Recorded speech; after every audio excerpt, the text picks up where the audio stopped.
মুহূর্তে দাঁড়িয়ে আছি এসআইআর ক্যাম্পে। এটি আমাদের লোকাল এসআইআর ক্যাম্প, যেটি একটি স্কুল, এবং ক্যাম্পে এই মুহূর্তে বাকিদের মতন আমিও এসআইআর এর জন্য দাঁড়িয়ে রয়েছি। এসআইআর এর হিয়ারিং আমার নাম এসেছে, কারণ আমাদের অনেকেরই নাম এসেছে আমাদের পাড়ার। আমার বাবার নাম MANASH, মানস, সমস্ত জায়গায় তাই আছে, কিন্তু ভোটার কার্ডে MANAS আছে, মানস। সেটার জন্য ওই এইচটা নেই বলে এখানে অনেকে অবজেকশন করেছিলেন মনে হয়, এবং সে কারণে আমাকে ডাকা হয়েছে। Fair enough. কিন্তু অনেকে আমাকে এখানে জিজ্ঞেস করছেন, আপনিও লাইনে দাঁড়াচ্ছেন? আমি তাদেরকে একটাই কথা বলেছি যে শাহরুখ খানের বাবারও যদি নাম এবং শাহরুখ খানের সাথে না মেলে, তাহলে তাদেরকেও ডাকা হবে। রাজনৈতিক দলগুলোর মধ্যে শুভেন্দু অধিকারী, সুকান্ত মজুমদার, মমতা ব্যানার্জি, অভিষেক ব্যানার্জি, অধীর চৌধুরী, তাদেরকেও যদি কোনো ডিসক্রিপেন্সি পাওয়া যায়, লজিক্যাল ডিসক্রিপেন্সি, তাদেরকেও ডাকা হবে। এবং তার পাশাপাশি একজন এসে আমাকে ভিডিও করছিলেন, তাকে আমি বললাম যে রিফিউজি ক্যাম্পে 5 বছর পরে রিফিউজি ক্যাম্পে দাঁড়ানোর থেকে এই এসআইআর ক্যাম্পের লাইনে দাঁড়ানো অনেক ভালো না? কারণ আমি যে এলাকায় রয়েছে, এই এলাকাটা, এটা পুরোটা উদ্বাস্তু পাট্টা ল্যান্ডের ওপর তৈরি, মানে এই নাকতলা, বিধানপল্লী, বাঁশদ্রোণী, এই এলাকাটা। এখানে যতজনকে দেখছেন, আমাদের মতন যতজন এই মুহূর্তে রয়েছেন, প্রত্যেকে কোনো সময় মাইগ্রেট করেছে পশ্চিমবঙ্গে, মানে 46-47-এর পরে।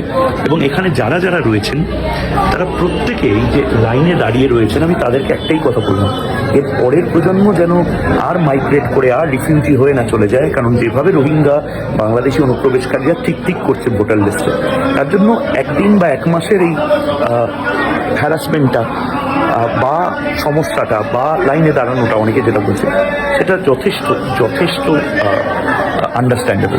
ইতিমধ্যে যে ভিডিওটি আমরা দেখতে পেয়েছি, সেখানে একটা বিষয় কি আপনি কি খেয়াল করেছি, যে ময়ূক রঞ্জন সবসময় মলম বিক্রেতা বা হকারের মতো চিৎকার করতে দেখা যায় তা রিপাবলিক বাংলার স্টুডিওতে, অথচ সেই ময়ূক রঞ্জন আজকে দেখুন হিয়ারিং লাইনে এসে যে ভিডিওটি তিনি আমাদের সামনে প্রেজেন্ট করেছেন, বা যে ভিডিওটি ইতিমধ্যে সোশ্যাল মিডিয়ায় ব্যাপক হারে ভাইরাল হয়েছে, সেখানে লক্ষ্য করা যাচ্ছে সেই রিপাবলিক বাংলার ময়ূক রঞ্জন বা কুসুম রঞ্জন তানাকে যেভাবে বিড়ালের মতো ম্যাও ম্যাও করতে দেখা গিয়েছে, তা ইতিমধ্যে সত্যি আমাদেরকে বড্ড হাসির খোরাক পাত্র হিসেবে আপাতত আমাদের সামনে প্রতিচ্ছবি হিসেবে ধরা পড়েছে। দর্শক, একটা অত্যন্ত গুরুত্বপূর্ণ বিষয় বা তথ্য আপনাদের সামনে প্রেজেন্ট করছি।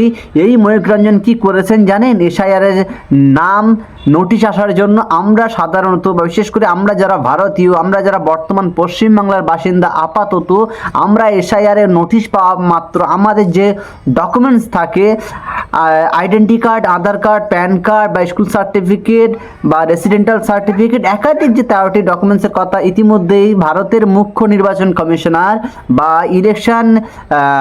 নির্বাচন কমিশনার যে 13টি ডকুমেন্টস দেখানোর কথা বলেছে, সেখানে কিন্তু আমরা সকলেই কম বেশি 100%-এর মধ্যে 85% মানুষ ইতিমধ্যেই তারা মোটামুটি 13টা ডকুমেন্টসের মধ্যে তারা একটা ডকুমেন্টস হলেও আপাতত জোগাড় করে এসআইআর অফিসে বা হিয়ারিংয়ে বিএলও অফিসারদের চায়ের টেবিলে একবারে পৌঁছে দিয়েছে।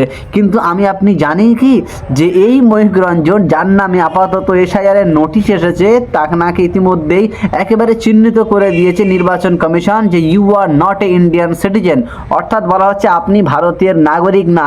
সেই বক্তব্যের বা এসআইআরের হিয়ারিংয়ে এই বিএলও অফিসারদের কাছে কি জমা দিলেন এই কুসুম রঞ্জন বাবু? তিনি কি জমা দিয়েছেন জানেন? তিনি একটা এফিডেভিট জমা দিয়েছেন 13টা ডকুমেন্টসের মধ্যে।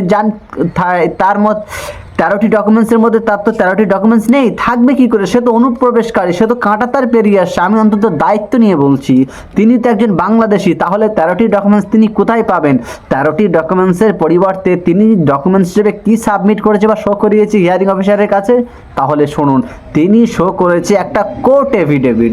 সেই কোর্ট এফিডেভিটে কি বলা হচ্ছে না, বলা হচ্ছে ময়ূক রঞ্জনের তার বাপ কি তার 14 গোষ্ঠীর বাপ, তিনি এফিডেভিটে নাকি নাকি উল্লেখ করেছেন যে ময়ূক রঞ্জন তানারা 1948 সালে অর্থাৎ ভারত স্বাধীনতা লাভ করার প্রাককালে তারা নাকি এই ভারতে এসেছিলেন। কোথা থেকে এসেছিলেন না পার্শ্ববর্তী বাংলাদেশ বা কাঁটাতার পেরিয়ে সুরসুর করে হামাগুড়ি দিয়ে একেবারে সুড়ঙ্গের মধ্য দিয়ে চুরি করে বাংলাদেশ থেকেই ভারত এসেছিলেন, এমনটি দাবি করছি এফিডেভিটে লিখিত একটা স্ক্রিপ্টের মাধ্যমে। কিন্তু সেখানে একটা গন্ডগোল লক্ষ্য করা গিয়েছে। গন্ডগোলটা কি জানেন? গন্ডগোলটা এটাই হলো যে যেখানে বক্তব্যে বলছে যে তানারা 1948 সালের আগে ভারতে এসেছিল বাংলাদেশ থেকে, আর সেখানে ডেট হিসাবে শোয়ের পাশে যে ডেটটা ইতিমধ্যে লিপিবদ্ধ করেছে সেখানে ডেট হিসেবে শো করা হচ্ছে 1961 অর্থাৎ 1961 সালে।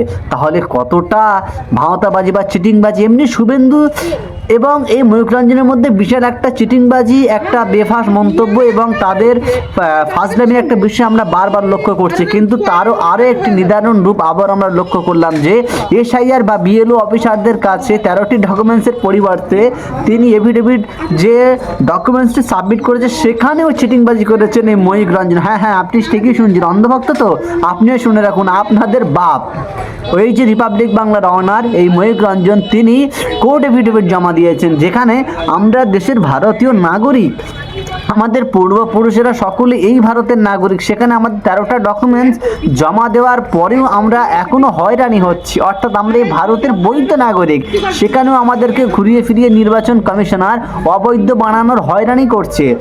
তাহলে এই কুসুম রঞ্জন যার 13টা ডকুমেন্টসের মধ্যে আপাতত একটা ডকুমেন্টস নেই, তাহলে তিনি কি আগামী দিনে এই বিজেপির প্রমোট করা চ্যানেল বলে তিনি কি আগামী দিনে ভারতের নাগরিকত্ব পাবে? তা নাকি এসআইআরে কি সত্যি কি তিনি পাস হয়ে যাবে?